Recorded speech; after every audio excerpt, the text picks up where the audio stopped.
Dopamine swipe, dopamine swipe. Follow us, likes, double tap. Now they control your life. What is going on, beautiful people? Welcome back to the 817 Podcast, where we talk about the lovely city of Fort Worth, Texas. We get into politics, business, culture, news. If it impacts you as a Fort Worthian, we discuss it. We give you 3 short stories, 1 big story, and wins and losses. April 26th, April 27th was a crazy weekend, and you were outside. All day Saturday. Yes, it was Open Streets, which is a fantastic event, and I was so happy to be there. I was stressed out about it. Everyone that I was coordinating with knows how stressed I was because I informed them about my stress and my anxiety about the whole event. But we had a booth out there for Community Design Fort Worth, and it was fun to be posted up at one spot and have people come by. And this is giving away my win for the week, so I probably should save it to the end. Well, We did take a weekend off, and that was Easter, and I feel like a lot of news dropped because we had the election. And I didn't know what to do with myself on Easter Sunday because we didn't have any plans. I went out and walked 7 miles. Wow. Didn't we hang out? Did we hang out on Easter? Not on Easter, no. We hung out on Saturday. Saturday. We all hung out for dinner Saturday, which Yeah. was fantastic. It was good. But It was Sunday, good. I decided to get back to my long walk Sundays, which I Yeah. haven't been able to do since we started the pod because we've been constantly Yeah. doing the pod on Sundays and doing the gather. You should just walk to the podcast studio I from your house. probably could do that. Yeah. But yeah, I don't know if I want my picture taken after walking, so that may be a consideration. Well, we got a lot to talk about today. Our big story is with Mia Hall, who's running for District 6. So that will be our big story, but we got 3 short stories we want to address. And what is short story number 1? So short story number 1 is that Texas municipal elections are May 3rd, and early voting has been going on, but there are still 2 days left of early voting, the 28th and the 29th. Those are your only opportunities to vote early, 7 a.m. to 7 p.m., and then Election Day, as I stated, is going to be on May 3rd.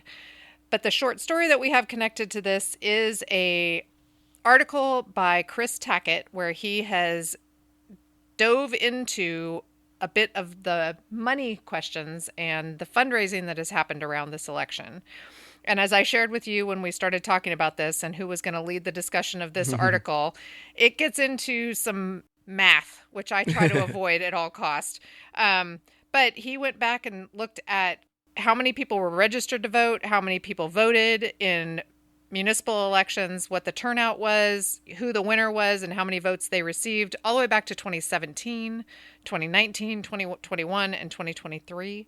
And then started focusing on contributions of folks that gave more than $2,500 and looked at the campaign finance reports from January 30th, or semi-January, 30 days before the election, and 8 days before campaign finance reports. And then has some really fancy graphs. 2017, we had an 8.29% turnout. 2019, 9% turnout. 2021, 12.45% turnout. 2023, 7.2. So 7.2 is our lowest in kind of this off November election time. I'm afraid we're going to be low this go around too. What is your take on voter turnout this election? I feel like it's been difficult to find locations. I feel like times have changed from what used to be 7 to 7 at these times. As someone who's actively voting every time, it felt a little bit more difficult this time for me. Yeah, and if you look at those percentages and you see, 2021 was big, I wonder what happened there. Well, it was an open seat for mayor, so clearly that's what happened there. There was more interest in that. But yeah, I think you're right. There's been several times when I have talked to people who just don't even know that an election is going on. We have contested races that didn't get invited to participate in various platforms. So I think there's a lot to talk about and that people should be engaged and paying attention. But to your point about whether people actually do that in municipal elections, the elections that most directly impact their lives, not everybody is doing that. Yeah. And I met people just yesterday at Open Streets that were not sure which district they lived in. Yep. That's always really disconcerting to me. It's shocking. What it to does me. change though. It does change on some people. Change. I mean, That's I true. had a friend who I was like, yo, make sure you vote in District 6. We don't want this like Marshall Hobbs guy to win. And he's like, I'm in District 9 now. I was like, well, still, Elizabeth Beck got some crazies on her side too, so go vote for her still. So it changes on some people. But I do want to dive in the numbers because you on the pod, we talked about how things have changed since you ran for council. It wasn't as partisan. It wasn't as everyone's following every footstep. But now the money tells a trail, and it's a trail of values, where you're going. And we're going to go dive into the money. And the biggest kicker here is Mayor Maddie Parker raised over $884,000 this go around of campaign financing, where the next guy, Josh Lucas, was around $4,000. And if you go through each council, this was a heavy heavy incumbent contribution list. So, for instance, I'm going to go by each district. Carlos Flores got over $113,000. 77,000 of those dollars came from 2,500 or more contributions of 16 contributors. Nothing out of the ordinary that I see from Carlos. Pretty much kind of the Firefighters Committee, Apartments Association of Tarrant County. Many of those PACs give to incumbents pretty much every time. I mean, from my experience, that is just basically what they do. If an incumbent is just marching along and doing a job without any controversy or anything crazy, they typically get kind of those general PACs that participate in all elections support. Joe Ponce Jr., who is running against Carlos Flores, raised $6,757. Well, looking at District 3, Jason Ballman, which we had on the show, got over $20,000 of contributions, and zero of it was for $2,500 or more. Michael Crane raised $170,000, with $97,000 coming from 26 contributors who did over $2,500 or more. Classic kind of names in here as well, with, Ed Bass, David Dole, Stephen Brard, people that kind of support him. You know what I took away from all this? What you got? If you give less than $2,500, you're not going to be named in the media as supporting a candidate. Well, good. Then it makes you're going to give less than $2,500, and now it's more grassroots donations. There you go. go. You're going to have to sit there and swipe your card 10 times so you don't get exposed. Now, District 4, Charlie Lauersdorf raised over $60,000. What I found here interesting, got a donation from Maddie Parker herself. This is $7,000 from the mayor. What I always wonder when candidates or people who are in elected office, whether they're giving their own individual money or whether they're giving money from their campaign finances. Yeah, I think this is the only place where Mayor Maddie Parker gave money. I'll keep going through the list. Yeah. But you also have most of his money came from the Fort Worth Police Officer Association. He also got Walsh Ranch, a couple other Firefighters Committee, kind of traditional stuff. District 5, this is where it gets, this is an open seat. This is an important seat.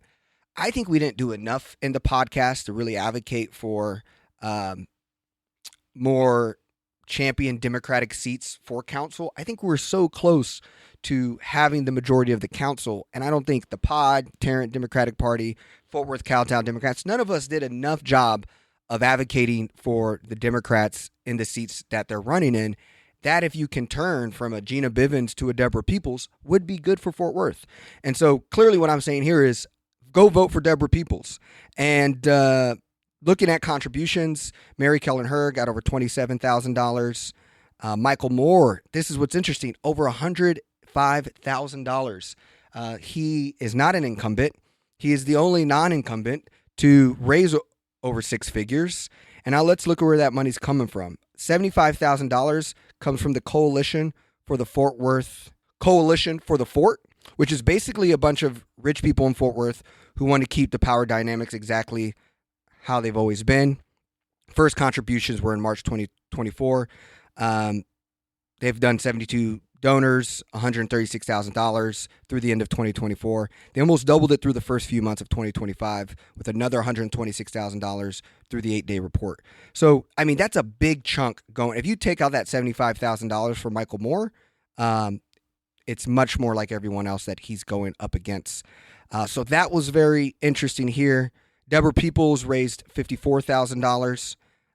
Something before I miss on this, if I'm seeing this right, Monty Bennett is $5,000 to Mary Kellen Herr. For those of you who may not be aware, Monty Bennett is the founder and leader of Dallas Express, the conservative media source. And so there's just too much around her to make me feel like she would be a good candidate.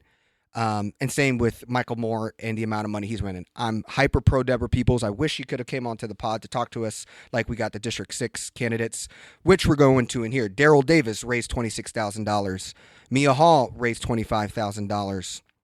All relatively normal. Marshall Hobbs raised $22,000. Nothing too crazy here as well. District 7, Macy Hill raised over $218,000 with no opponent. And why would someone raise so much money when there's no one actually running against you?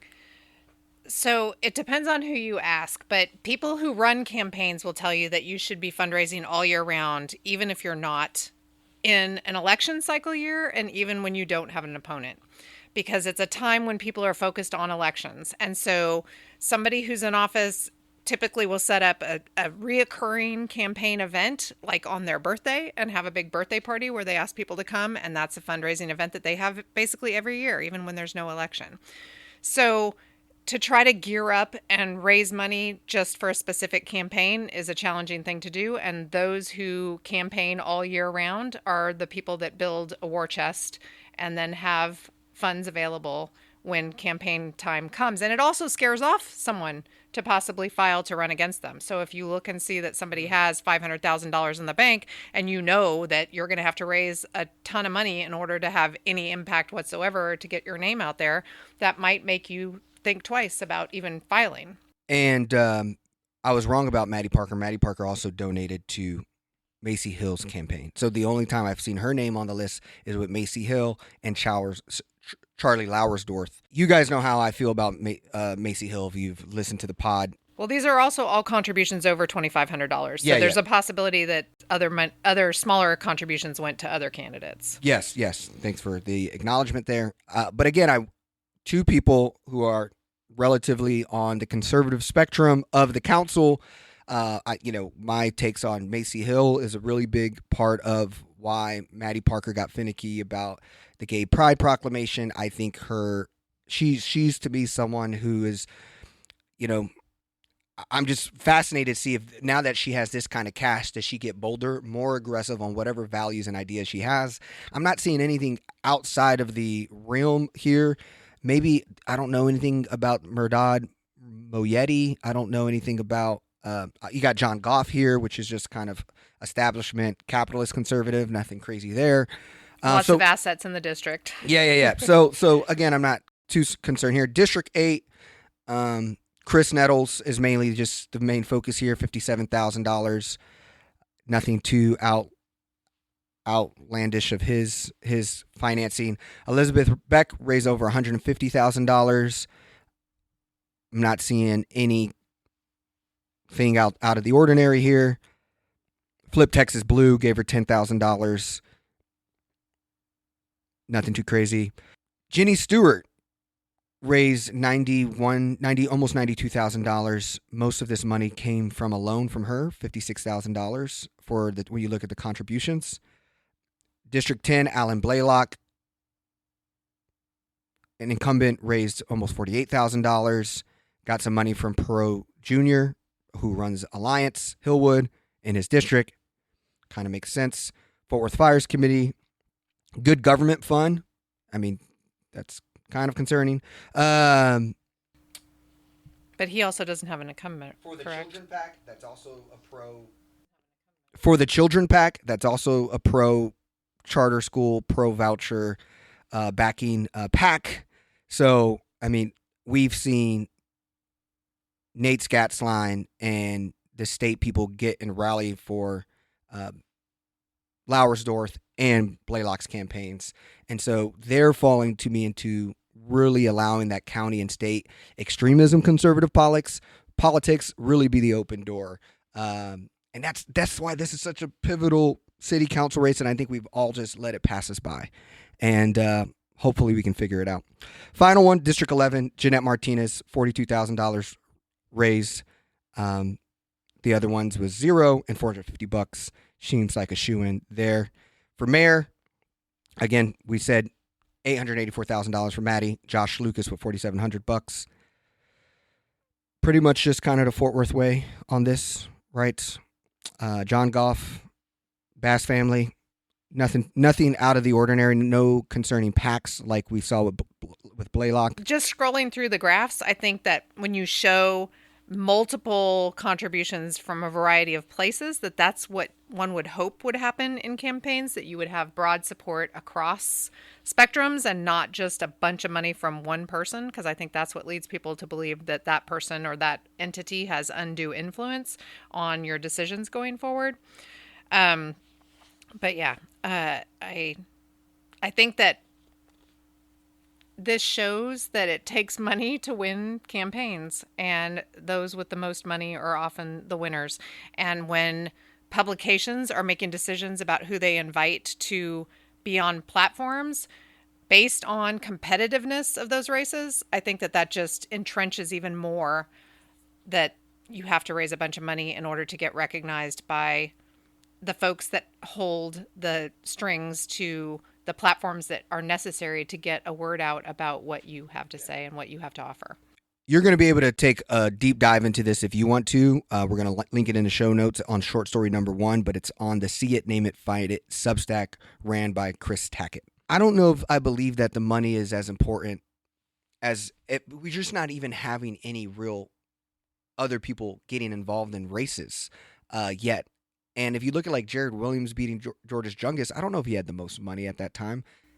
No, that's absolutely. And in fact, when you started talking, that's exactly what I was going to point to.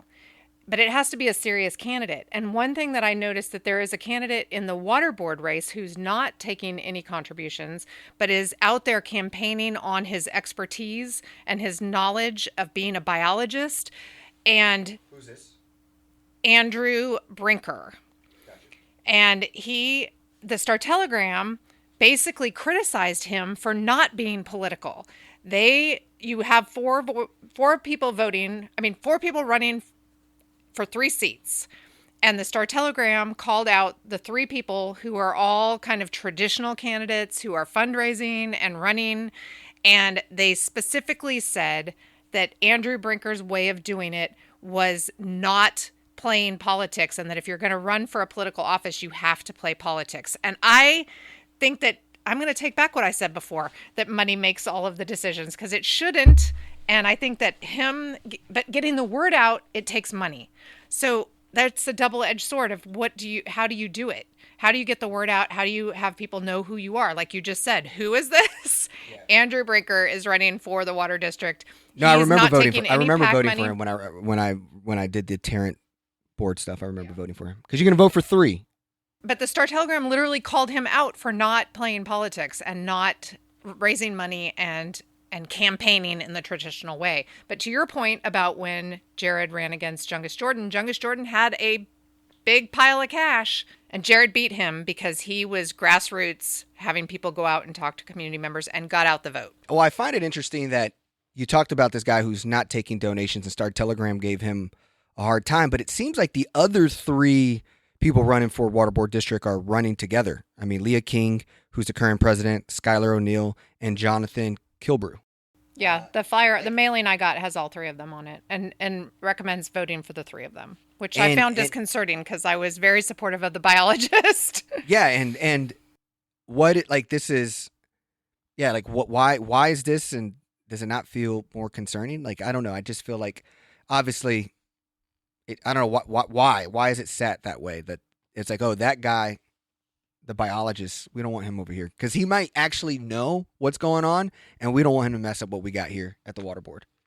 I like his conservation bent. So I very much think we've lost track of conserving water, and we've just talked about how we need to go dig more reservoirs and provide more water for North Texas. And I think we need to figure out how to stop pouring so much water on the ground. That's treated water, by the way. Now, if I was voting and I saw this flyer, I would just go for Andrew Brinker because that gives him a higher chance of actually getting onto this board if he's getting bullied off of the board in this form and fashion. Because even though you can vote for 3, this is probably an opportunity to just focus on voting for this one so that he gets an uplift as the person who really has a detail, who's trying to sit on values and is not a part of the Fort Worth Way establishment, it seems like. Yeah, your ballot will give you instructions. It will tell you can vote up to 3. When you get to the end, it'll warn you that you have not voted for 3, and you can still just vote for 1. Well, this is a perfect transition to short story number 2, which is really getting me. I mean, this is to me really worked me up when I don't know how I found it or how we started talking about it. Maybe it was in our 817 Discord, which if you're listening and you're not a part of it, in the description, please join the Discord. You get to hang out with other cool people talking about this. Anne doesn't like it because now we have overload of articles, and I like it. It's fine. Because people start having opinions about the articles before we even get a chance to discuss them. But this one to me is, I just remember having Mindy and Chris Tackett on the pod, and that was really my first time really learning about Christian nationalism, at least at that detail. And also, having Chris Tackett a part of the speakers at the protest that we went to last Saturday when we... Was that 2 Saturdays, 2 Saturdays now? ago.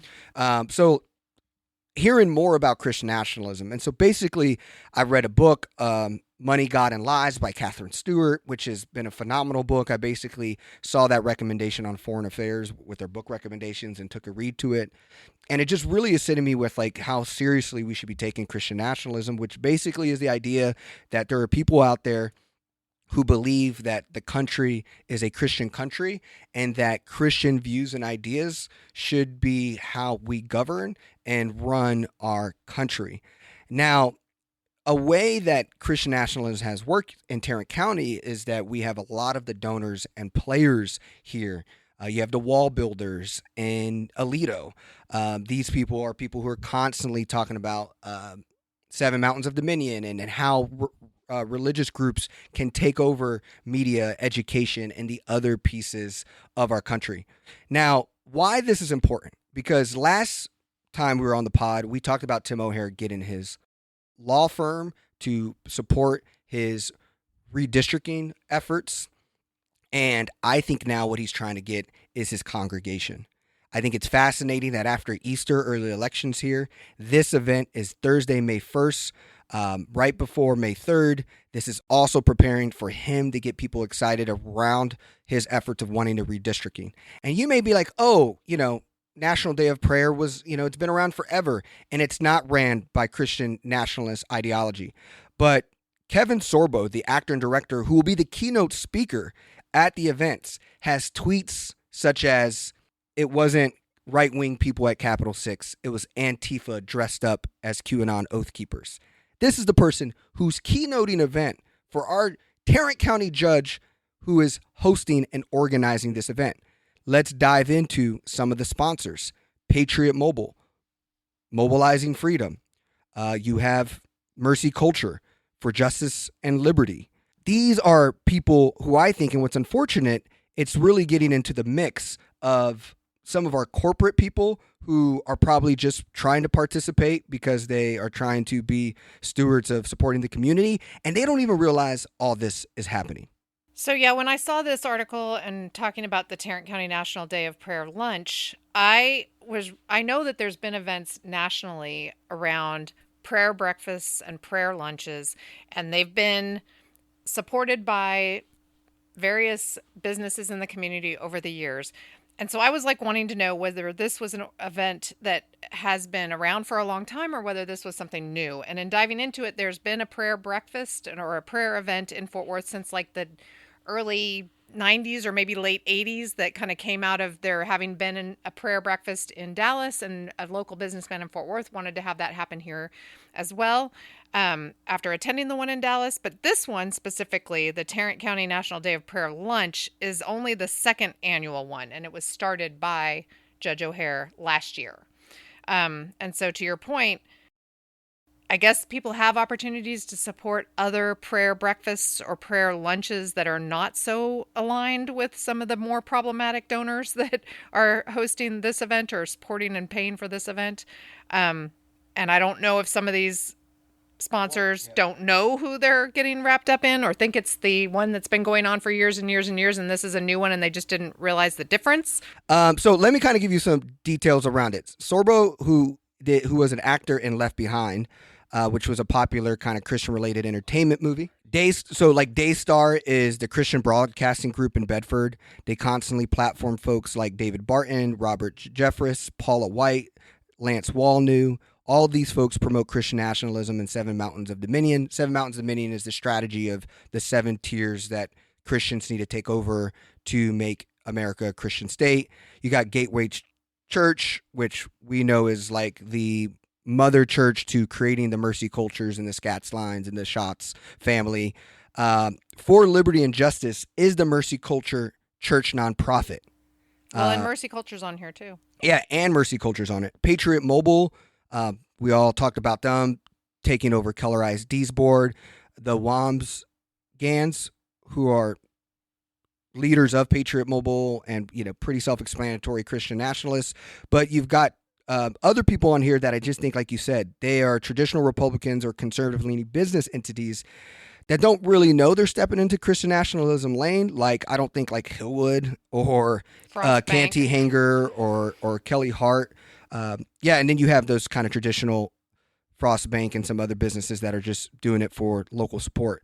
But what's just crazy here is that this is definitely dangerous. And this is definitely like when we talk about, we can't be partisan and we can't talk about these dangers that are happening. We're choosing a lane and we're choosing to uplift. And this is the person who is running our county and trying to redistrict a county that is purple to ensure that these values and that Tarrant County, which is one of the 20 most important battleground counties, we had Beto O'Rourke on our podcast said, when Tarrant County goes, so does Texas. And when it's Texas, so does America. And Tarrant County, right? Tarrant County went blue in 2020 for Joe Biden, the first time since Lyndon B. Johnson.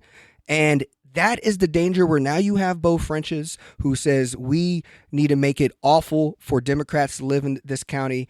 They are ramping up the extremism since they've seen the presidential election of Tarrant County going blue. Elisa Simmons flipping her seat. This is an all-out war and priority that they're having. And I'm sorry, we got to stand up and be against people who are doing this and speak it out loud. And we have to show up to commissioners' courts and get all of our families and communities aware of such the outlandish things that are happening.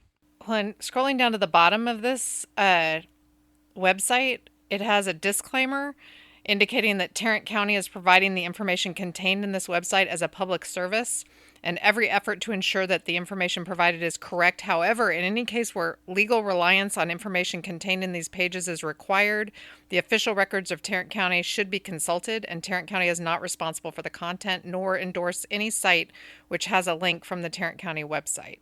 But then the judge has his Tarrant County email address listed here, and I don't know about the phone where the phone number goes to, but I just think that's. And I think your idea of the national prayer that you were talking about, I don't think is true anymore or was ever true. I don't know the full back history, but when you go to the nationaldayofprayer.org's website, it speaks and leverages the 7 mountains of dominionism. Here's what it says, quote, "We pour out our hearts for our nations, for the people and the places, relationships, and responsibilities the Lord has established, the church, family, education, business, military, arts, entertainment, media, and government." These are like the things that we know. And I think one of the biggest breakouts to me is realizing how some of our capitalist conservatives that have been running our states kind of just, I didn't realize how far back they go through being part of Christian nationalism. I didn't know all the things about Rafael Cruz being Ted Cruz's dad, who is a pastor who screams about these radical ideologies. So it's interesting. We need to have progressive leaders coming out and running against these people in 2026. And so that's the full story. And you're also seeing it happening, my last riff on this, you're also seeing it happening in Mansfield, right? Fort Worth is currently too big enough to maybe get strongholded by this rhetoric, but they're sure trying, right? Mansfield mayor is 2 Republicans running for the seat, and now one is called not a Republican. And the person who's getting the endorsement from Tim O'Hare said, quote, "We believe in biblical values. We have taught our kids that we don't decide where we stand on an issue. We say, what does the word of God say about it? And that's how we decide where we stand on an issue." Okay, that just happens to line up with the Republican Party more than the Democratic Party. End quote. So this energy is not just a convening outside of government. It is coming in and stepping into seats. And that's why I think we undersold how important this city council race, because what happens over the next 2 years is going to show how vulnerable Fort Worth is to all of this. So our third story is talking about something that a lot of you are probably talking about, because all of the gradings of all the various schools came out recently. And so we have a Texas Tribune article and a Fort Worth Star-Telegram article that is talking about what the outcome of this is. What does this mean for our schools, which are, kind of going through a tough time at the moment? In the Texas Tribune article, it indicates that 1 in 5 Texas schools got a D or an F rating under the new performance standards. So it goes on to say that Texas public schools are rated, and these grades are to tell how well a district is educating their students. These have drastically dropped after the state implemented stricter scoring standards and new data released. This is the new data that was released, and that's what that is showing.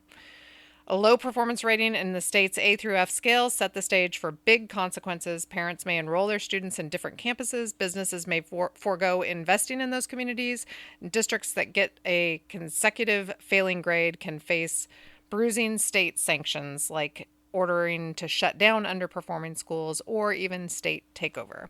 So I think that the Fort Worth Star-Telegram article there was a follow-up to the first article that was saying, could this make us at risk for a state takeover? And we don't have it pulled up, but there was a follow-up article to that indicated why we're not at risk for a state takeover. So, not being a public school expert, I don't know all the ins and outs about this, but I do know that we have spoken to some folks that basically say that these A through F scores don't necessarily tell the whole story. I have friends whose kids go to schools that if you go look and just go by that rating, and then you speak to people whose kids are actually in those schools, it doesn't reflect everything that's going on there. I'm not sure if you have, as someone with a little more expertise in public school. Yeah, they definitely jumped up the priorities of college and career readiness as a benchmark. 88% of kids need to have a college career readiness plan, which is some of the rhetoric here. But I think, how do you have a plan if you only have like one college counselor for hundreds of children? Yeah, and to me, this we're talking about getting a raise in the public education bill that is happening, and it's a couple $100 per pupil, and it's not sufficing anything that we actually need. And I think, and it is clear, we have a 245% increase on DNF grade schools this go around. And understand this is a perfect time as Governor Abbott signs the voucher bill and shows Texas families there's a new way, because the public education system is failing our kids. This is a part of a whole national narrative, a state narrative. And I think a lot of our school leaders and superintendents are going to go after pushing back on these grade ratings. Obviously, the D's and F's lie in the more poorer schools, the literacy issues, all the things that we say we care about. And again, where are we in Fort Worth about all this? Where is Fort Worth standing up for our Fort Worth ISD? We talk about, like, Betsy Price was supposed to be some like education pro mayor, right? And now she is actually endorsing Amanda Inye, charter school teacher who has Patriot Mobile dollars, backing her to take a seat in Fort Worth ISD. You have Maddie Parker, who says she cared about college career readiness and goes down to the state to articulate for film dollars, but has said nothing about public school. We have not gotten a raise in our public schools since 2019, the per pupil amount. And we've seen with the pandemic, inflation, now with the tariffs, you're going to like not be able to fund. And there's districts like Northwest, high rich suburban districts, who are having to let go 33 positions, even though their student population raised 30%.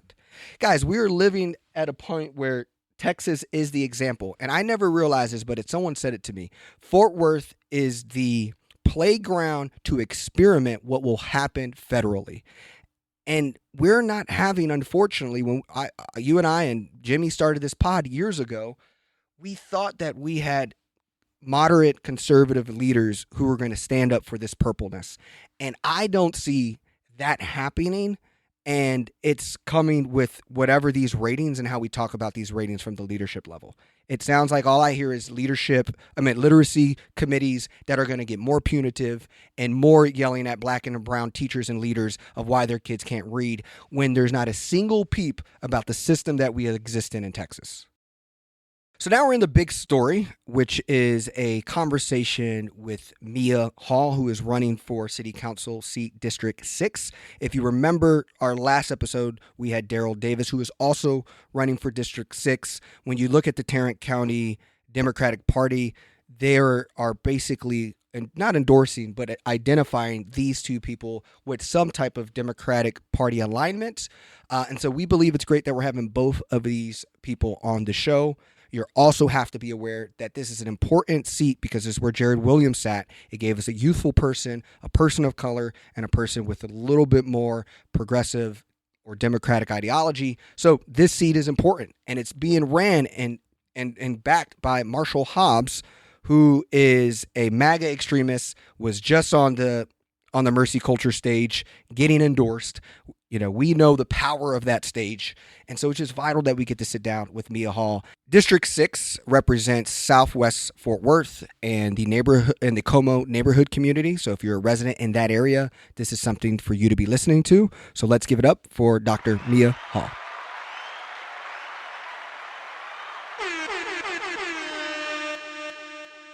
I'm Dr. Mia Hall, and my Fort Worth story. So born in Eastwood, Fort Worth, right? My mother is from here. She's a Dunbar Wildcat, and I know that means a lot here in Fort Worth. But I was raised in Arlington, went to UT for undergrad, and came back to Fort Worth to attend then Texas Wesleyan Law. So now you know how old I am. 2 weeks before I started law school, I lost my father, I would say, to gun violence, and I went ahead and went on to law school, but I have to admit that I absolutely hated it. I know now in retrospect that was because it was a traumatic experience for me that I had just experienced, but I was a substitute teacher on Fridays for Fort Worth ISD, and I substituted at Dunbar High School, where my aunt was working the Youth Fair Chance School to Work program. And so fell in love with teaching, and got the courage to tell then my fiance, which is now my husband, and my family, that I was going to quit law school and become a teacher. So taught here in Fort Worth ISD in Fort Worth, 3 years at JP Elder on the north side, then became an administrator at Eastern Hills High School, Eastern Thrills as we called it in the days. Did that, and then I was promoted. My first principalship was at the New Life School for Pregnant and Parenting Teens. First principalship was New Life School for Pregnant and Parenting Teens, and then I went on to found the Young Women's Leadership Academy. I talk about that part because I feel like that's where my service started to my community.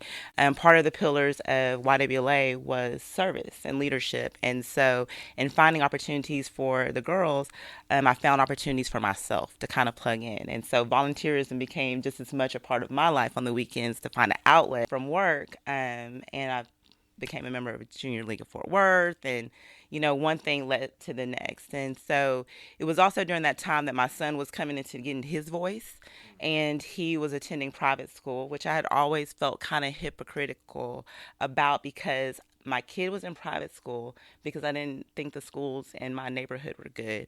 But I was teaching in public school every day. And I actually thought about that as I dropped off my kid and then went into these public schools to serve other people's kids. And my son was like, I want to go to school in my neighborhood. I want to go to school with my friends. And so I decided to run for school board. And because I wanted a place where I could use my experience and my passion for education and improve my community. And so that's how I ended up on the board and Crowley ISD. And I think, again, the service story just continues with one thing that leads to the other.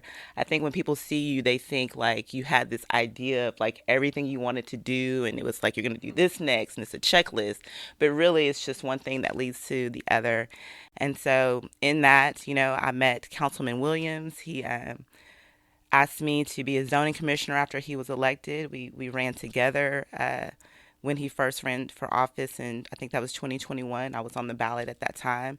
Got to know him and his family. We became friends, and I got to serve as his zoning commissioner, and then that was my entry point into Fort Worth politics, if you will, or city of Fort Worth, and just seeing zoning and development and how all these decisions influence your community and things of that nature. So, I don't know how long my complex Fort Worth story is supposed to be, but No, yeah. it's just really Fort Worth is, I call it the biggest country town on earth. Yeah. Because everyone knows everyone. We're all like maybe have 2 degrees of separation between each other. And it's just unique how it all happens. But my story really truly is just kind of growing here, learning about the city, learning about the community, trying to improve it every step of the way. And the things that I feel like I have, areas where I can contribute.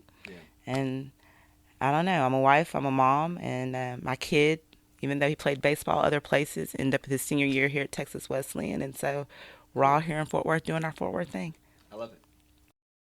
Yeah, it's interesting because I know you've run for several offices, and to hear kind of what led you to run for school board and then what led you to run for council explains a lot. And like you said, a lot of people think that we start out with an idea of what we want to do with life, but sometimes life just kind of directs us into those things. So we're here mainly to talk about why you're running for Fort Worth City Council. So what was it that kind of led you to decide that that's the next step of the place that you wanted to provide that service? And well, honestly, when people say you've run for several things, like I don't know that I've run for several things, but hey, it is what it is. I ran for Tarrant County Commissioner last year, and I feel like anytime you do something different than what people expect, I think it's supposed to be like provocative and sensational. But I ran for that, because I felt like the county had its challenges. I felt like I had the temperament, and I was bold and all these things, and so I ran for that. So I want to clarify when people say several, I'm like, let me tell you why that was. yeah, well, that was exactly what I was looking for. Yeah, let me tell you why that was. I just felt like we were just in a time where people were going to need a strong voice. And one thing I have learned in the Fort Worth experience, it grows you up. You cannot be uncomfortable with being uncomfortable. It's because everyone knows everyone and people have opinions and they know a part of the story and they're going to ask you about it or think about it or judge you about it or whatever. So it was just because I have grown into being very comfortable with being uncomfortable, and I thought I had something to add there. But as far as how I got to this Fort Worth City Council race, honestly, it kind of stems from that experience. I did not want to run for the Fort Worth City Council initially. That was not my initial reaction when I heard that Jared wasn't running. The honest story about that is when I heard that Jared wasn't running, people told me by calling me saying what I ought to do. You ought to run. Oh my God, this is perfect. Da da da da. And for me, it was just like, y'all, I think I just climbed out of the bed and got my head on straight. From my last campaign, honestly. And I just really had to soul search and think about that very deeply. I think when you work in politics, it's very easy to get, and I think it's just a human element, it's very easy to get caught up in somebody wants me or someone is, and so you have to stop. I mean, I'm an educator and I got to mentor young girls for a long time and I had a lot of conversations with them. And when you're growing up kids, you're growing up too as an adult because you got to take the advice you give. And so I had to really decide that, is this about wanting to feel accepted or is this about desiring to serve? And it took me a little while to think about that, talk through that with other people, talk to other people that I knew would be interested in the role possibly and trying to garner their support, and then talking to my husband and my son. Actually, my son gave me the talk that I needed, which is really great, right? Because I've been given, you give your kids that talk all the time. My kid's a baseball player, and I've given him a lot of speeches on the way to the game, a lot of speeches on the way home from the game, and to hear him give me that speech. And so I decided to put my hat in the ring, and it's truly steeps in or grounded in my desire to serve my community. And I feel like I'm uniquely situated in all of my experiences to bring great value to the work and to the office, Um, and so here I am. There, we've talked a lot about District 6 and how diverse it is in the boundaries of it and the populations and the communities that it represents. And I see it as being kind of a challenge as someone who has served in an office before and had communities that don't necessarily agree with each other or are not necessarily homogenous in what they are. So, do you see that as a challenge? Are there aspects of the various So places you no, would that represent? I think it'd be naive to say that that's not a challenge, right? That's a huge challenge. What I'll say is what I draw on is my experience as a campus administrator. I think YWLA, and I don't mention it because it's the greatest thing in the world, because it is a great thing. I mention it because I did a lot of growing up there, as an adult and a professional, because that school is made up of people coming from all over the city. And so you have families that have, challenged economically. You have parents that are affluent. You have helicopter parents. And then you have high performing students. You have students who are first in their families. You have, and then all the while, you also have teachers who bring their lived experiences into your school. You've got a board, an advisory council, a city that's looking at you, a school board that's, doing all of that. And so I learned there how to really make sure that I am connected with the people that I serve. What are the things that they're passionate about and the concerns that they have? What are their challenges? What are their barriers? What do they like most? And so, yes, District 6 is all of that, right? You've got Como, a historic community, and the Como people, I'm not going to sugarcoat it. I've always been scared of Como because everyone talks about like the Como people, like, but cool going over there to get to know them. It's been cool because they're like family, right? They're like my family experience, They know exactly what they want, but then there's still a little bit of infighting there, but everybody wants the right thing. So it feels like home. And I felt very welcome there. And then District 6, to your point, is very diverse. We've got young families there. We've got Asian communities there. We've got all of the races reflected there. And so, yeah, I think it's going to be a challenge. But I think that I've had experiences doing that. And I think the biggest challenge, what I think about most, is making sure that I create an infrastructure where people can assess me, access me, and I can hear what their concerns are, and that I'm able to get that information back to them or fulfill those needs. And so that, to me, because to your point, we're not all going to be sitting at this one little town hall that's going to be convenient for everyone. I've got to create a system where I can hear what the needs are in Como, and also those who are further south, going towards Tarleton. So those are the challenges that I see, and not making anyone feel not a part. Because you don't want it to always be separate. You've got to also have to create that balance. Yeah, if you're able to do that in District 6, then I would hope that you would be able to spread that to the entire city, because that idea of you can't just make everybody come to a town hall, because you're not going to hear all the voices if you do that. So going and meeting people where they are and having those conversations that way is something that the whole city needs to get better at, in my opinion. I think I love I didn't, I knew you were an educator, but just the full story of transitioning from law school. That's such a cool part of of the story. But obviously, city council doesn't do a lot around education besides supporting our independent school districts.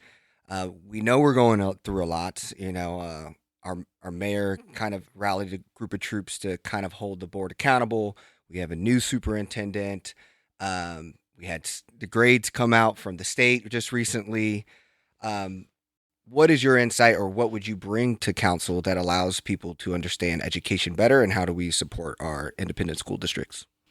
Oh, well, that is that's a very good question. I think that I know education very well, right? And I mean, and that's just the natural part of it, because that's where I've grown up. I think the value I bring is, one, making sure that people understand, I think, what accountability is. And I think that that's also the service that I play to for my board members, my fellow board members, when I first came onto the board. We all see the A, the B, the C, the D, right? Or the F or whatever. And so we're like, that's a bad district. That's a bad school. But we don't really get underneath the layers of like what that really means. What is that? Is that a systemic issue? Is it a curriculum issue? Is it engagement? Is it like what are all the things that are feeding into that grade? Is it one particular area? Is it one particular demographic? So I think not that that they need to know all of the nuances, but we need to know where we can stand in the gap, what the gap is, and then what we do as a council to stand in that gap. Because the council isn't the school district. We all have our own purviews of what we're supposed to be over the oversight and what we're supposed to be governing. But I feel like if we truly are community and believe in community, then we need to know what role or what part we play in that. And so what I think I bring is trying to be thoughtful and innovative in ideas of what the city can do, how we can be a partner to the districts. I definitely know that what made YWLA a great school wasn't just because I was great or the teachers great or the kids were all great. We were. It was because I understood what my challenges were, what my needs were, what my teachers needed, what my families needed. And I tried to connect that with the school so that everyone had what they needed.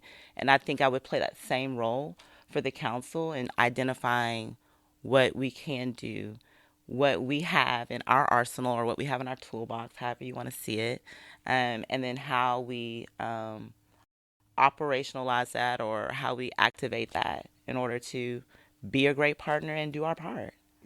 I think there's been a big shift from in the past. It's always been like, that's the independent school district. We have nothing to do with it, to now having a lot to say about it, but not necessarily figuring out what those specific things are. So to your point, I think being able to identify those and kind of bridge that gap is a big offering. Yeah. And I think it's funny because that seems like a really big idea, but it's not a big idea when you think about it. When we see as parents, when we see high performing schools, I mean, what do they look like, right? They typically have parent involvement. They typically have resources there for, for the kids, or they have activities or enrichment and all these things. And the school is just a microcosm to me of community.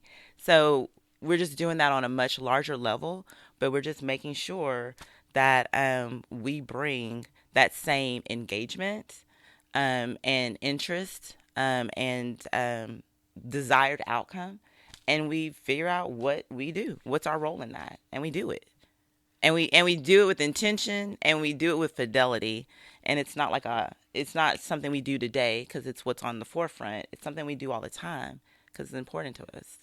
Yeah, I'm not sure of the full resume of council, but you would be probably the only educator experience. And then you did the school board as well.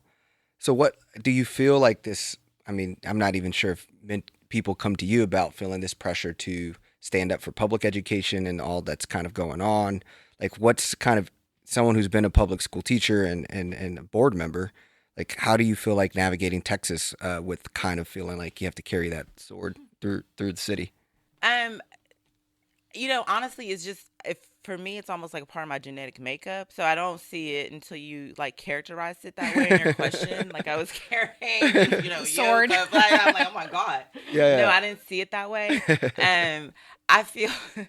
I just feel like that's what boards are. That's what committees are. That's what council is. That's what the school board is. It's supposed to be this heterogeneous makeup of people who bring their expertise, right? And so if there's something that you know about, no matter what it is, and you're there to serve, you're supposed to bring that forward, right? And if it's something you don't know, but you should know, you're the one that go do the research for it so you can bring it back. So I'm honored if that's how people view me, as this education expert. But for me, it's a part of who I am, and I'm kind of excited about it. And I have to admit, I'm excited about the city and the district and all of the nonprofit people and organizations and whomever else who want to join forces to support education. That's exciting because often it's overlooked. right? And it's just often overlooked until something crazy happens, and then it's like a microscope, or until something magnificent happens, and then it's like a parade. But I think that it's the city, the school district has always been the center of every town since, we were for the beginnings, right? And so we're just getting back to our roots, and that's where it should have always kind of been anyway. Yeah, you talk about your what I feel like. I'm not a District 6 resident, but I feel like an appealing part to you as a leader for the community. When you talked about temperament and standing up, I feel like Fort Worth Way and the Fort Worth Council is very nice, and I think good friends. Everything Jared did was really good. For a lot of it, but you had not as much as like standing up and speaking out, and it was much more. Everyone was like very nice and in a group. What do you feel like your temperament, you said your style, like what would be some things that you feel like you're standing up in your community, and examples of using that in the past, maybe when maybe everyone else is agreeing on the same thing? So it's so interesting because I want to be PC, right? Because I'm a grown up and I know how to do this. What is expected of me anyway. I would say a great example would probably be in my role as zoning commissioner.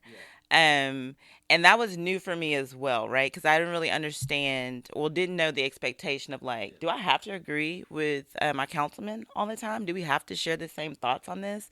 And you know, there were cases that would come across and I would really get into the weeds on them. And I'm a citizen like everybody else, right? And you see the letters, you see the emails, and people call you. They were like, "Hey, we don't want this. This is why, da da da." And so I would be like, "I represent the community, and if they don't want it, and I truly also believe it's not great for our community too, um, then I'd say I don't want it, And so without getting all behind the Yeah. curtain, right? But there were times where Jared and I did not see eye to eye on zoning. And so I would have to have that very tough conversation with him in a respectful way of like, hey, look, the community doesn't want it. I represent the community. I don't think it adds value to District 6. I am not going to recommend approval, but you are the councilman, and when it gets down to council, and if you see it differently, then you vote how you feel you should vote. I mean, as someone And who that's served as just a what zoning that is, commissioner, and yeah, that's just what that is. it's, I'm a city planner, so I have feelings and opinions about zoning. And as someone who served on the zoning commission for 6 years and then on the council, I never was in contact with the council representative, or I was the mayor's appointee. So I was never in contact with the mayor to discuss any of the cases that came before me. And I was very much looking at everything from the perspective of, is it compatible with surrounding land use? Is it consistent with the comprehensive plan? And then I would leave, like, what is the community's opinion up to the council member, because they are the representative. So I see that role as a zoning commissioner a little different than you described it, of bringing that. And I know, because I watch a lot of zoning commission meetings, that there is a whole lot of conversations going on at the zoning level now that has shifted over the years. So it may just be something that needs to be looked at, because it's a different role. Yeah, and possibly. And I would say, I think one of the unique things about District 6 was we had so much opportunity for development. And people who kind of bought into, because when I moved to District 6, my neighborhood was the last neighborhood, and then there was nothing, right? And now, like, there's rooftops as far as the eye can see, and we didn't even have the Chisholm Trail, right? And so people, I would say, and I don't know the difference in time or experience or the district in which you serve, but people in District 6, I guess they moved there with an idea of like what it was going to be. Like that open space around them was going to be there forever. And if it wasn't, it was going to look like something else they've seen. And so I think that they were kind of activated in the sense of what they are starting to see. And so they are so I think they contact the councilman, which is what they're supposed to do. But they also contacted me.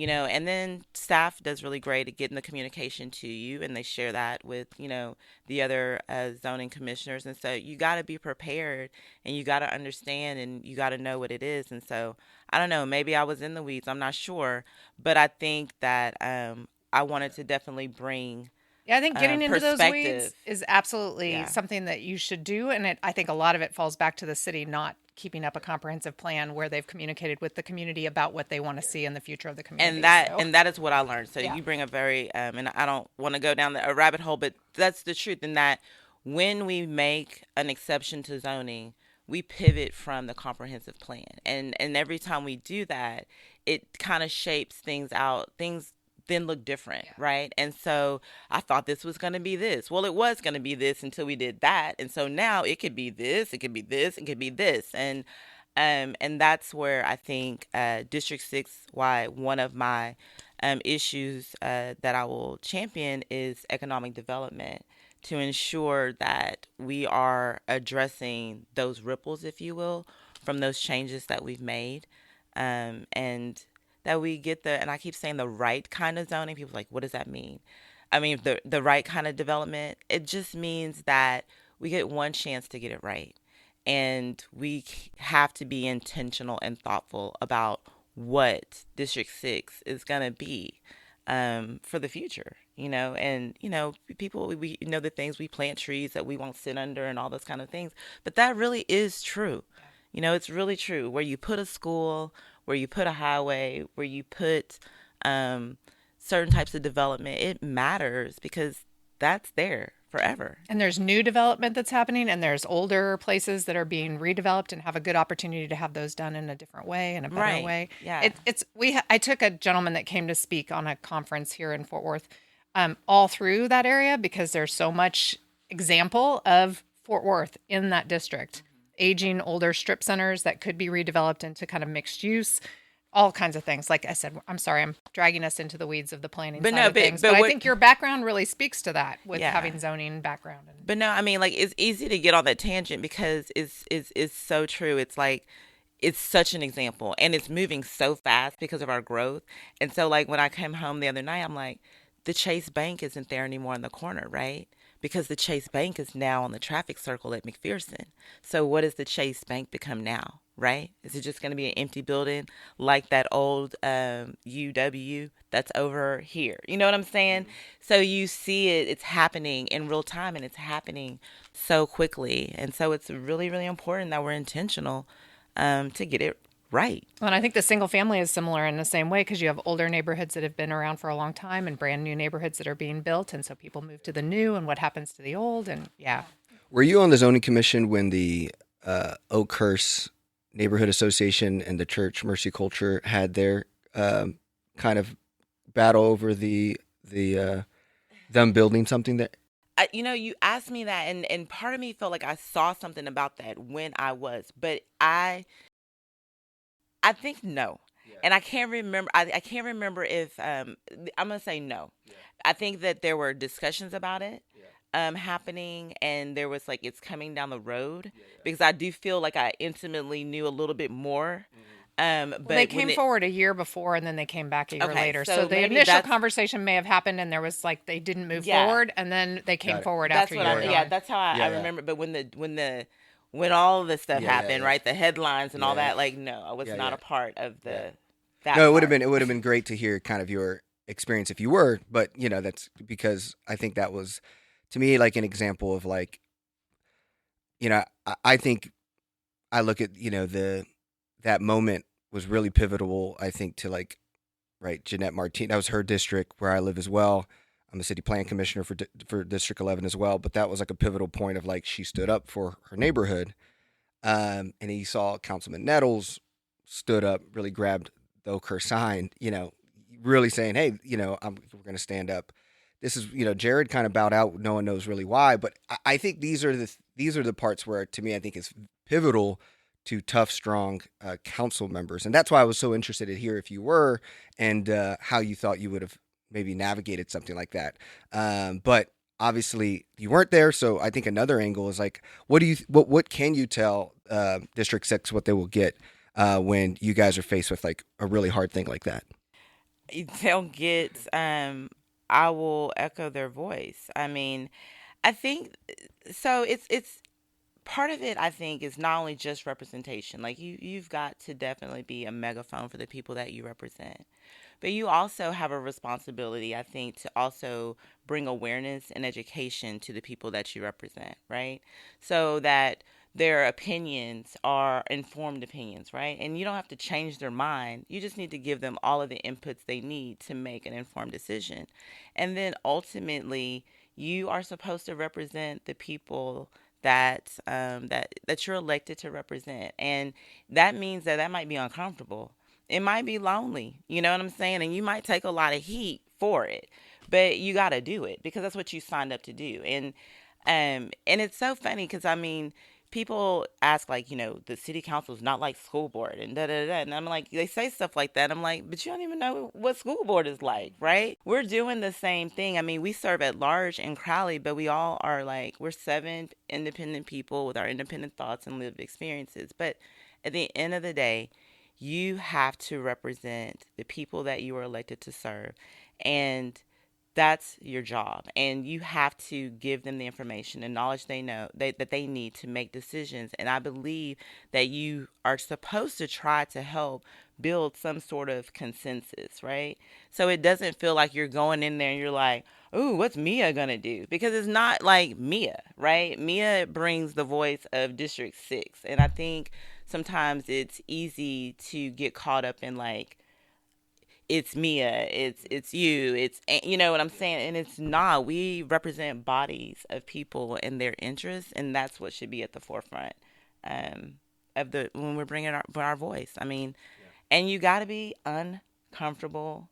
You got to be comfortable being uncomfortable. Yeah. You just gotta, and you got to be visible, and you got to be there, and you just got to weather it. You do what's right, and you just gotta weather it. Yeah. Yeah, I think, elections are going on right now. Imagine you've been at the polls, champion the election. We have still early election 2 more days, 28th. It ends on Tuesday. Yeah. 29th, 22nd through the 29th. Gotcha. 7 a.m. to 7 p.m. And then you have May 3rd. So we're kind of in the middle of it. How's it going? And what do you feel about the campaign? And so I run. I'm old school, right? Because I'm the oldest, I think, of all the people running in my space. But maybe not. You order Marshall Hobbs? No, I'm wrong. I forget. Right? Okay. Anyway, so you run like you're running from behind, right? And so you wake up every day, no matter how good things are. You get up every day feeling like, oh my God, like this is so scary, and I got to get out there. But honestly, it's really been a very positive experience. The outpouring of support has been really overwhelming. It's been, if I can be honest and just authentic, it's been affirming and validating. Last year was really hard. And it's not because I took a L. I mean, that's part of life. You get some W's and you're going to take some L's. That's what it is, right? But it was just kind of loss of just different things and different experiences that made it challenging. This year, just to kind of be affirmed and know that people were watching that, and then also know that people feel that you have the experience and that they've really kind of got into the weeds of like, I want to know who you are as a candidate, what value you bring, what experience and expertise you bring, and then being able to tell me that at the polls. So I'm out there all the time. Right, you're gonna see me at the polls, and the support has been great. It's been good. I'm sad that we don't have the numbers that I would like to see. I've been telling people as they come to the polls or leave, like, tell your friends to come. Let's break our record of 4.8%. Like that's not really hard to do. Yeah. But it's just not. We're not seeing as many people. Yeah. But the response has been favorable of the people I have seen. We have people who probably are considering, the one day to run for office. I mean, for someone who has experience at the county, the school, the city level, what is some of your advice that you would give people who are looking to put their name in the ring? I would say, well, I think if you have a desire to serve, I mean, I applaud you for that. I think that we all should be serving in some kind of way. But if you want to run for office, I would say you probably should talk to a couple of people who have done it so you can really find out what it's like. It is certainly not Olivia Pope's scandal. It's not cute. And it's not that grimy either. But you should probably talk to people and get an idea of really what it's like. I think that you truly should have kind of interrogated your experiences about governance and how you garner change through governance, and really what your role is and all those different things. So I would just say educate yourself as much about it. But then I also think the other human side of it, right? Like not the technical piece. You need to know that you've got the competence for it. It's tough. I mean, it's hard because you're always out there, and you don't get the protections of like, as just a private citizen, you don't get to tell people to leave you alone. And you don't get to tell people off either, right? You just don't. You kind of have to, like I said, you have to weather it, and you have to be resolute in what it is that you believe, your values and things of that nature. So it's a big experience, and I don't know how long the term is, 2 years, 3 years, 4 years, you're gonna grow. Yeah. You're gonna grow as a person, definitely, but just education about what it really is, and then interrogating your feelings about why you want to sit in that seat and really what it's about, and really appreciating what it all entails, and then making yourself an informed decision before you throw your hat in the ring. I'm heartened to see people that are still willing to do it, because right now I look and I think it seems really challenging, way more so than when I was serving. And so I have a hard time with good conscience. Why do you feel that way? Because I think that all of the things that come at you and make it challenging are heightened now. I think it always was what you just described, that the community can come to you in the grocery store, wherever you're at, that every time you make a decision, there's, sometimes a 50-50 split on whether you're making somebody happy or unhappy. And people would say you have to have a thick skin, which I do not have, and many people I know do not have. And so it's wearing to not have a thick skin and weather all of that. And I think more so now that's happening. I think there's some really unhinged people that come at elected officials in this day and age. Yeah. That I didn't have as much of a challenge with. So you just really have to know yourself and whether you're going to be able to handle that. Yeah, and social media amplifies it. Mm-hmm. And it's funny because you do have to have a certain level of maturity to realize your social media is governed by algorithms and all these things. And so you see the same people all the time, right? Yeah. And you can get yourself entangled or just delusion to believe that like the people in your algorithm are the only people in the whole entire world, and they're not, right? Yeah. And I always try to remind myself. I have a phrase, I call it the Fort Worth 400, and it's not anything bad, but I think they upped that to 500 in the magazine. Okay, they identify the most influential. And I call it, and for me, it's not necessarily. I don't think it's the most influential, but in my mind, my term means the people I always see at the banquet, the luncheon, or whatever, and so the Fort Worth 400 is what you can get your mind thinking that you're playing to, but no. Yeah. Because when you're at the polls, when you're at the grocery store, when you're at the library, when you go to the town hall, when you go to the PTA meeting, those are the people who you represent. Those are the people who are watching to see what you're doing, how you're leading. Are you bringing voice? Are you standing up? And so, yes, Ann is right. I can't diminish your experience, but I will say that it does feel like every decision, every step. Has city council got more partisan? Like that. Oh, now definitely. Than back when you did city council? I think it definitely has. So now it's like and I think, you think it's definitely got more partisan today. Yeah. Yeah. And I think that's a unique, because obviously the seat is nonpartisan, but you're a great example of someone who I believe you have Betsy's Price's endorsement. We get a lot of post mails and all that, but then you also, I saw in the Tarrant County Democratic Party, you're on that list as well. So it's really interesting to see how partisan gets into it, but a candidate like yourself who seems to maybe navigate with getting kind of buy-in from both sides. What makes you think seems successful? Because it seems like your campaign's been able to get some recognition from different types of people. Yeah, I think so. Being a school board member, it's nonpartisan, right? And so, which is actually very comfortable, right? Because you represent the interests of the people that you serve, and I don't think about like what's a democratic principle or a notion or a value, what's Republican, da da da da. I'm just here for the students, the staff, the stakeholders of Crowley ISD, right? And so I think I served as board president during COVID. And lucky me, I mean, I didn't think I drew the short straw, but turns out I did, right? I didn't know that I was coming down the pike, but um, it was mask and Yeah. not mask, and it was, Mhm. this and that and everything, and I got to be board president through that. And so again, I had to really kind of balance, what is right for our kids, what is right for our staff. How do we find out what they want? How do we hear from parents, right? And so we had to create these mechanisms to do that. And so for us, it was, or for us, it was just like, what is best for the people that we serve? What brings the greatest value? What's going to be the most impactful for us to do what we do? And so it could have been partisan, but it wasn't. It was about people. And so I tried to govern myself that way, or act that way, because I represent people. Yeah. And so I think that people are like, Betsy Price is supporting you. What does that mean? I don't know. For me, I got to know Betsy Price like as the mayor who would come to the YWLA and talk to young ladies about leadership. That's the Betsy Price I know.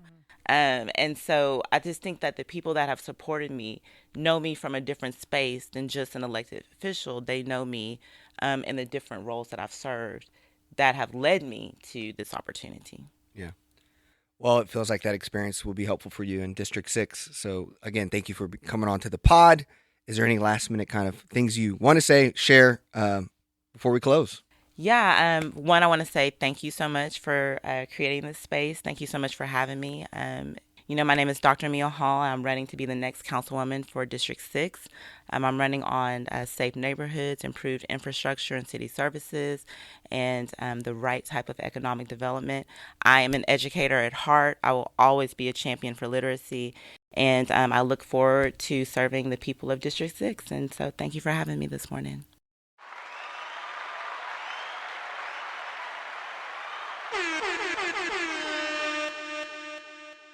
So that was a great conversation with Mia Hall, one of the candidates for District 6. She has a background serving on the Zoning Commission, and we got into the weeds a little bit about some of the zoning questions, but I think that's a good thing to bring to the forefront as people are making decisions about who is going to represent them in this district going forward. All right, so we're going to wrap up with our wins and losses. As always, we start with our losses so that we can end on a high note with a win. And as always, I usually try to make my losses into wins, or at least point out how they could be made into wins, because I like to be a positive person. So I'll share my loss, and that was that after a robust start of community engagement around a comprehensive plan, we thought that we were going to have a comprehensive plan done totally in-house. And then, thankfully, the city shifted and determined that they were going to hire a consulting firm to do the full-blown update to our comprehensive plan, which is desperately needed because we haven't had one in 30 years. And then the article that talks about the comprehensive plan update has a clickbaity headline that basically says, we're spending almost $1 million on a comprehensive plan that we sometimes follow. And I understand the need to get people to read articles, so I'm not blaming anybody here for that. But I would like to add context to the importance of having a robust comprehensive plan effort led by qualified consultants. And this is something that we should all look at as an opportunity, not a loss.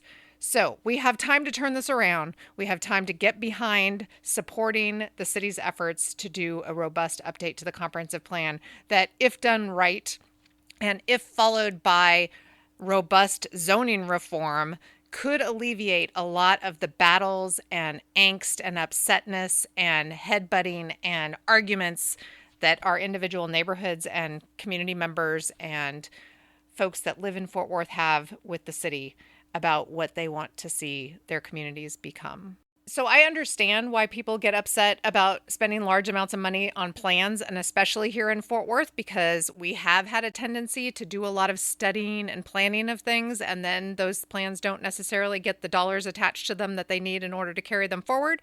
But I think that this is a new era in Fort Worth, and I think that that is something that we are starting to turn around, where we're actually connecting budgets to the things that we're planning and trying to implement. And so, like I said, this is Ann Zeta turning her loss into a win again. My loss was a story identified on our Discord community. which is shout out again if you're not on our Discord community or if you haven't come to a gather, make it happen. May 18th. Here's what we have is that basically there's two House bills around what independent libraries can do, and that is House Bill 3225 and House Bill 1375. House Bill 1375 targets and bullies private booksellers by making it easier for book banners to raise frivolous lawsuits over false claims.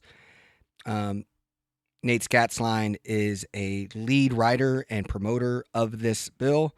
And you just got to realize how scary this is because independent bookstores, what I love about independent bookstores, you can see who they are, what they value, no matter what bookstore you go across the country, and you see what they want you to be aware of and informed of. And these independent bookstores are a chance for you to learn and expand your mind because it's a place where it's not being audited or regulated all the time, like maybe your family or your community that has maybe some values. This allows you to come in some independent with a different exploration.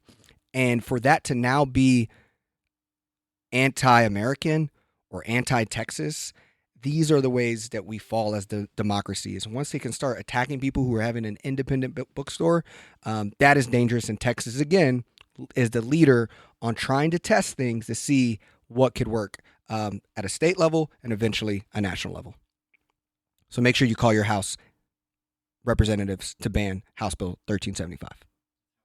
So what seems absolutely insane about this is that we talk about how we are pro-business and not interfering with people's businesses. And the fact that they're trying to interfere with an independent business of any kind seems to fly in the face of Republican values 100%.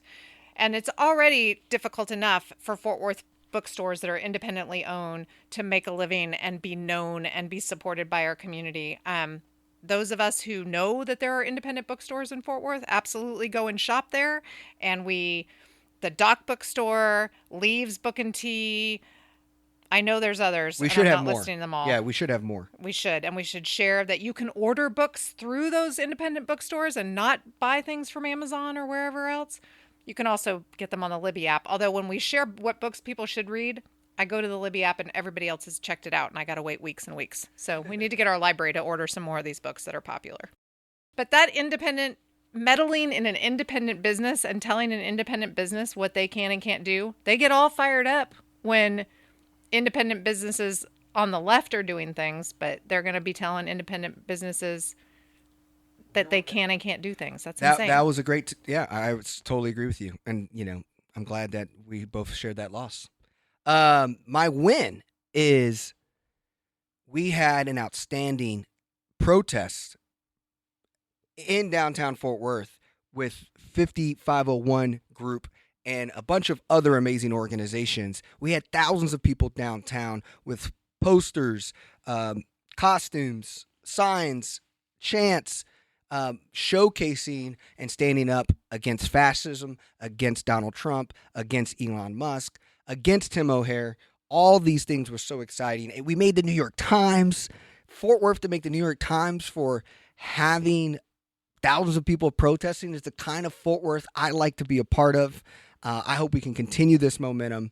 And what was your take? Because you were also there. I was also there. I think that we also can point out that there were grassroots organizers there that are offering support in the community. So we were highlighting people who are doing good work here. So it wasn't just a protest about being against things. It was a protest raising up the good things that are happening in our community and connecting people to the resources that they need for those kind of grassroots support that many people need. I thought it was a fantastic event. It ranged in the estimates of size, but I think even the police that were making sure that we all could get through, navigate the city safely, indicated that it's one of the biggest protests that they've seen in Fort Worth in a long time. And I was glad to be a part of it as well.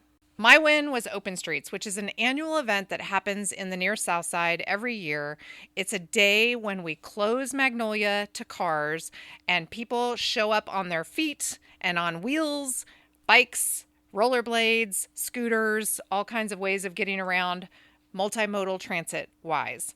And yesterday's Open Streets, or Saturday's Open Streets, was the kickoff to the newly expanded Fort Worth Trinity Metro bike share that is fully at its capacity now with all of its stations open. And so Trinity Metro was in the house, kicking that off, and we took a little ride along open streets. But my personal win for this whole thing was that Community Design Fort Worth had a table and a tent at the event this year for the first time. And it was pointed out to me, I don't know why you all haven't been here every year. This is totally up your alley. But we had a activity to demonstrate if people have other options to get around a city, like taking public transportation, how that can benefit a community. And so we had a great little activity that illustrated a street just like Magnolia, where if everybody is showing up in their cars and all those cars have to be parked somewhere, that gets pretty packed out and full quickly. And then you have to make decisions about where you're going to park those cars. Maybe you're going to take away some of the businesses and have surface parking lots. And some people chose to take away businesses, and we ended up with just a sea of parking. But I had to inform people that when you do that, then you take away all the things that bring the people to that community. And so you're going to ruin the place by doing that. But if people come in on a bus, you can bring 40 people in at a time. Nobody has to park. They just drop off and go around and pick up 40 more people and bring them through. And then we allowed them to experiment with what if a train came through. And it was so heartwarming and exciting to see so many people who got it right away and were like, oh, I totally agree with this. And I was like, I just feel like I'm surrounded by like-minded people who are all for these things. And I just had an opportunity to share with them that there are opportunities for them to voice that support and that advocacy going forward so that we can continue to make Fort Worth the place that we want it to be. So the other half of Open Streets is to just be a completely family-friendly event where hundreds of different organizations in our community can come and highlight what they do in the community and provide an activity that kids can participate in, adults can participate in. That was the other thing. People were like looking at the little toy cars that we had in our activity and thinking that was an event just for kids. And I was sharing, no, this is for everyone.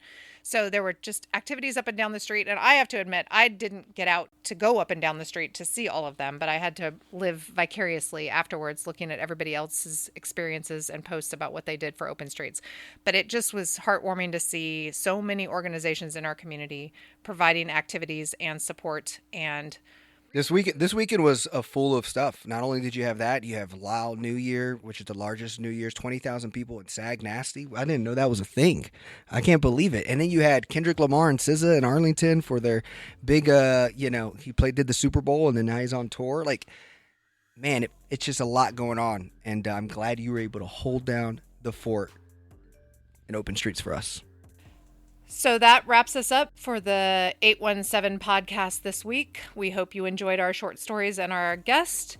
We wanted to let you know that we are still continuing to do the 817 Gather, and we encourage you to come check that out if that's not something you participated in thus far.